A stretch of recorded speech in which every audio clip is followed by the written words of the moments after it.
And what's up, enthusiasts? It's your boy Rob back with another video. Guys, I want to thank you for coming back and enjoying more time with me as I give commentary. Today, guys, we're going to be talking about the new production company. This is something dealing with the video game industry. And we all know that I don't play video games, but I do enjoy watching gameplay from time to time. So, guys, this is from Asmongold's channel. Or no, actually, no, this is not from Asmongold's channel. Asmongold has something to do with this Mad Mushroom Productions. Let's get into the video so I don't take up too much of your time on this beautiful Monday morning or whenever it is you're watching this video. Let's see. All right, here we go. First impression that a game makes on the audience is far and away the most important. I think with game publishing today, what type of things do I dislike about it? I don't know, the fact that like maybe every other game has to come out with an apology DLC about maybe 10 days afterwards of the release. We've seen plenty of times, especially recently, where games have come out because they need to come out by a certain time and they are not ready. One of the things That's got to be very frustrating. Luckily, I think I was kind of just phasing out of gaming before that became such a huge issue, and it seems like it is a huge issue for video gamers nowadays. I think even in the board game space, we have those situations, especially with Kickstarter games, that these things are being either pushed back so much that it's kind of like, when am I getting my game? Or the reverse of that, which is the game comes out on time, but it's completely not ready.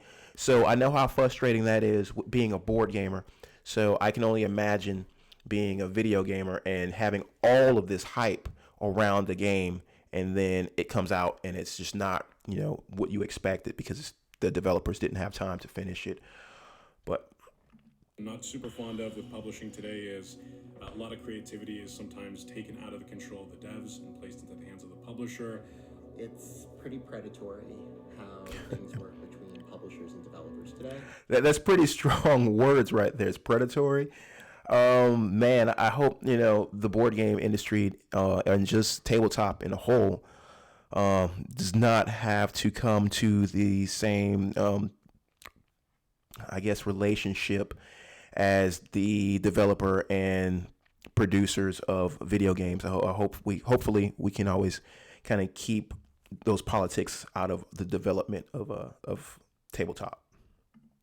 A lot of the times, deals are not very equitable for the indie developer. I think the most important one is being aligned with the vision of what the creators are trying to make. Mad Mushroom is a publishing company that is going to be a little different from other publishing companies. So you guys hear that? They're going to be different from other publishing companies. So I know everyone always starts these things off with good intentions. And looking at this panel, I guess this is the team that's going to make up at least the face of Mad Mushroom. I only know Asmongold from this lineup here, but obviously they've got these other people, and I'm pretty sure there are going to be even more people behind the scenes doing all the number crunching and making sure this thing stays afloat. If anything, they may just be a face piece for this company. We made Mad Mushroom to kind of cut out the middleman and really give much better offers to these developers. One thing that we really want to do with Mad Mushroom is make sure that the creative vision and the overall final destination of the game is what the developers have in mind. Mad Mushroom, unlike a lot of other publishers, we have She's gorgeous, by the way. access to marketing tools because we're streamers. We can push games organically. We can show the game in a way that's, just people having fun. A lot of marketing feels like a bit detached and might not catch. So this looks as if these streamers are trying to take the market into their own hands. They're kind of saying, hey, let's cut out some of these middlemen, go straight to the developers and let them know, hey, listen, if you get with us, you're going to instantly get attention on your game because we have a huge following combined. I mean, each of these people probably have a pretty significant following. So you just, again, combined, I mean, it's going to be huge for any indie developer to be able to jump on board with this team from Mad Mushroom to get their game promoted. People's attention. If you can build an authentic relationship with your players and with the community through the creators is critical. And that's with any industry, building that rapport with your customers, and just being able to relate to them on a real personal level, going surpass just being entertaining. So that's one thing I think everyone strives for. I know me, I'm just really chill as far as who I am, and I like to talk to people, and I talk to people like I've known them forever. I'm like one of those guys that if you meet me in person, I'm just full of energy. I'm all in your face. I'm all over the place, and I'm just like not letting you chill. I'm like, dude, come on, let's get into this. So if that is the same personality trait some of these guys have and girls, then I think that'll be great for their video game industry. But beyond that, we're also looking to provide a number of other full suite publishing services. More services. Including quality assurance and feedback during development, localization services, live ops, platform relationships, financing, and more. Basically anything. So I mean, that's going to be a one-stop shop. I mean, throwing in, they're going to do, I guess they're going to do play testing, and they're financially going to back you as well. Dude, if you guys know any indie developers out there, this would be a great company to connect with. Also, just thinking about this from the tabletop hobbyist point of view, man, if you have a product, if you've got a game that you're trying to develop, I know they're starting with video games right now, but we all know the amount of money that can be made on Kickstarter. So if you've got a successful Kickstarter, man, I would not hesitate to take it to these guys and say, hey, listen, I've done this in the past. I want to do this again. And I know with you guys leverage in social media, being content creators, I know this will just gain more traction. That could be something big. So maybe I might have to give these guys a call. Somebody let me know where the number is. Where's that number for these guys? Of the major publishers can do Mad Mushroom can bring to the table and work with development teams to craft the right move forward and partnership that makes sense for them. Yeah. All of us at OTK are gamers at heart. That's why we got into streaming. That's why we got into content creation. I love that little beat. In some cases, it's why we play games every single day. Risk of Rain 2 is a massive. That's a lot. I know a lot of these guys have to play these games day in and day out. And man, just knowing, like, I'm the video gamer. I was the video gamer that would just, like, towards the end of it, I would do like 15 minutes. 15 minutes was all I could give it. And then I was like, okay, this is boring. I got to move on to something else. So, and I don't know why it's not like that with tabletop. Tabletop, I can sit around for 3 hours easily. It's a gem, probably my favorite game. Slay the Spire, Hades, Gunfire Reborn. I did a video on the Spire game, Slay the Spire, whatever it was called. Spire? Yeah. Terraria. I really like Nintendo games. That's probably my favorite. So I like speedrunning as well. Whether it's a small one developer game like Vampire Survivors, or it's something that's massively like a multi-billion-dollar Asmongold. game like World of Warcraft, I like all different types of games on the spectrum. You know, playing vanilla World of Warcraft, classic World of Warcraft. Guys, I tried World of Warcraft back in the day, and it was just not my jam. I think I gave it that month. You know, I used to get the free month. Maybe that's still a thing. I don't know for sure anymore. But I remember giving it that month, and I don't even think I played it like every day. I was just kind of like, it was one of those like really grindy kind of games, and I'm assuming that's what it's supposed to be for, you know, that kind of niche group of people. But for me, I was just kind of like, it was completely different from like your Diablo. It was just kind of slower pace, and I was just used to that Diablo speed. So from years ago to Chrono Trigger, Metal Gear Solid, Legend of Zelda, pretty much all of them. So I grew up playing a lot of Warcraft 3, a lot of World of Warcraft. I've always played a lot of League of Legends. I also like RPG Maker games like Amori and Undertale. I think that they're really cool. I play these indie games. So they're listing these guys as like co-owners. So I mean, maybe, you know, is that one of those things where it's like you're listed as a co-owner because, you know, obviously you invested into the business, but you're really not going to be doing anything? Well, I guess if you're a co-owner, you know, the amount of energy you put into the business will vary. You may just be, it might just be financial, and you're like, okay, hey, you guys run everything else, or you may be that person that's kind of wanting the day-to-day metrics on things. So all the time, all day.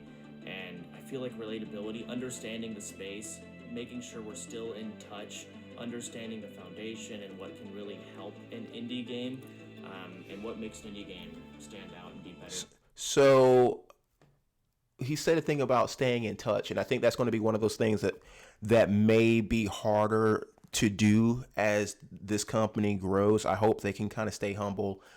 They seem like all really cool people, but once money and investment gets involved in things and people want that return, I think that's what happens to a lot of these bigger corporations, where they start off 2-3 man team, and then they start popping off and things start blowing up for them, and then they get investors, and then those investors want to get those returns, and then the focus becomes from putting out that product that they want to feel like it was a passion project, and deliver what they feel like the fans want. It goes to something completely different. It goes into, okay, hey, listen, we need to stay on budget. We need to make sure we can get good returns. So we need to do some of these things. Now we've got investors that are kind of kicking at the door, beating at the door for certain changes to be made because they don't feel comfortable with certain things. So there's going to be a lot of slippery slopes there, but I hope they can avoid them. Understanding of that. Not to mention also getting a streamer's community involved. I think it's really great to be part of a company that helps indie developers really showcase their game. When we announced Project Honor at OTK's first Summer Game Expo, we got tens of thousands of new Twitter followers. We had hundreds of new applicants to the studio to work here. I think most indie game developers are very tight with community. That's part of what separates them and makes them so great, is they do listen, they do take feedback. They don't have 8 different emails they have to go through to make a change. They will make the change. So it's that direct conduit to the community that makes the relationship between indie devs and content creators so synergistic.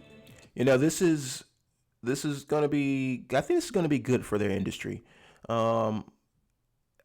Is there anything like this with tabletop? If you can think of anything, let me know, because I want to know if this has been tried with tabletop gaming, where it's more of a community base or content creator base, or started business that is reaching out to other developers. I guess the closest thing I can think of would be something like Modifius, maybe. And if you could think of any more, let me know. But I think Modifius is one of they're not a small company by any stretch of the imagination, but they're not like Hasbro level. You know what I mean? So I think they're just at that really good level to where they can still be, I guess, really in tune with the fan base. But they can also reach kind of like down and pull up other designers. So maybe that's kind of a one-to-one there. Development process for games and publishing them, I mean, this is a multi-year process. So yeah, being able to be there the entire way through and understanding kind of how an audience is going to adapt and react to a game whenever it comes out, and see how people will enjoy it and be able to predict that. I think that's a unique insight that we can provide as content creators. I've been doing it for 15 years, taking lists of games, and I go through and I find what's good and what's not good. And there are some games, especially like the indie games, that are not published. My role, I would say, is to find those games and say, hey, this is a gem. This game is amazing. We should get this on a pedestal and let everyone see it. Developers should work with Mad Mushroom if they're looking to truly collaborate. Now, I think the process of developing a board game or a tabletop game, especially a board game though, is pretty comparatively similar to your development of a video game. There's a lot of art assets that need to be developed, and obviously depending on your video game, depending on your board game, that can vary. But again, you're looking at functionality as far as rules. You're looking at creativity as far as art and character design, and so and behind the door, mechanics and everything like that. So, and I know video games have they've got programming and everything like that, but I think as far as developing a board game, there's a lot of that trial and error that kind of goes into it, and then sometimes you've got multiple months in development, and then you're finding little things that don't work. Now you kind of got to double back and change little things without breaking the game around it. So I'm pretty sure developing a video game, they face some of these same challenges. So with a publishing partner, it is not publishing of a decade ago or even 5 years ago. You are literally working hand in hand with influencers to figure out. I'm just really feeling this music. As enjoyable as possible, not just to play, but also from a content. It's got that 80s vibe. One of the things that I love about the Mad Mushroom team so much is that we are an amalgamation of so many different perspectives and experiences and gamers. I think that really, I wonder if they're going to say, as they find these indie developers, they come in and they say, okay, this developer is trying to make, a platforming game. So let's go with, Joe Schmo. Let's combine these two to make these games, to make that game. So that way they're not these guys aren't like butting heads about, how a game should go. Because once you get too many hands in the cookie jar, and I think this is the situation they have with like bigger producers kind of coming down and wanting changes of the game. When you get too many hands in the cookie jar, things get kind of hectic. Changes are made that people aren't comfortable with, and that's how you lose the vision of any project. So for me personally, it's such a cool experience right now because it really just feels real. Ultimately, as lifelong gamers and people that are passionate about this space, we've wanted to get into game development for a long time. Mad Mushroom gives us the opportunity to enter the games industry while at the same time elevating and amplifying the message of hundreds of indie developers. Without taking away IP or an excessive amount of the revenue that should truly go to... Just some of the revenue, though. Just some of the revenue. If you're a developer and you're interested in us publishing your game, you can go to madmushroom.gg. That is our website. If you There's the website. That was the website for you guys to go and, try to sway them into possibly making some tabletop stuff while they're there, just kind of, just dropping that in there. We have all of the rest of our information. If you're a game developer and you'd like to see your game be a reality, check it out. That's when you just show up with like a board game and you're like, oh, you guys were talking about video games, but while I'm here, and you kind of start taking the pieces out the box. Well, let's just talk about my game. Let's just talk about this board game. You want to play a board game while you guys wait for video game indie developers to come in? We can just talk about my board game. We should do one of those.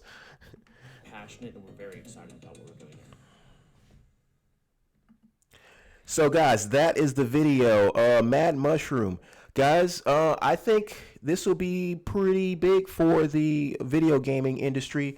And for us tabletop gamers, it's okay. Maybe after some time of them kind of getting their feet wet with video games, maybe they may dabble with board games. So that's the video, guys. I enjoy this every day doing this with you guys. I look forward to the next video. And just remember, like, subscribe, and all that other stuff. Guys, looking forward to the next video. I'll see you when I see you. Peace.